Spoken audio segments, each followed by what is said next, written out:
Hi, theory friends. Hope you all are doing okay. So this is today's little lesson, I guess, plus your homework for today. But none of it's actually going to be very hard. So today for your lesson and for your homework, I want you to read chapter 5 in the book. So chapter 5 is dealing with a concept called voice leading, which is very important. Very important, especially when you start performing music, when you start writing music, and to kind of help you understand how you can make music that sounds really good. So voice leading, as its name would suggest, actually takes its name from choir. And the idea is that you want to lead the voices through a melody, or really through harmonies or all kinds of things. So the concept comes from 4-part writing, so soprano, alto, tenor, bass, in a choral setting in which each of the voices is doing its own thing. And there are harmonies that happen vertically, but there are melodies that happen horizontally. And you want the harmonies to work and sound really nice, but you also want the individual melodic line, the horizontal line, to make sense overall as the performer. And this applies to band music and really any kind of music at all, where bad voice leading can make the musicians have a really hard time playing your music. And it depends on the instrument, it depends on the voice, it depends on a lot of factors. But bad voice leading can lead to, instruments or voices taking these huge jumps from one place to another place that are really hard to do.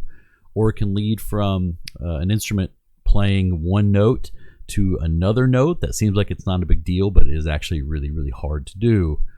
Or you might have a situation in which two singers are singing two notes against each other, but the two notes that they are singing are really hard to find. And if you're a singer, you kind of understand what this means. Like finding your note can be a challenge sometimes. So good voice leading helps the musicians perform your music in a way that will sound better. Bad voice leading makes your music both hard to perform and also generally sound really bad. So read the chapter on voice leading and you'll start to understand exactly what I'm talking about with this. And then you will have a little bit more context, and next class on Thursday, I will give you a little bit more work to do homework-wise.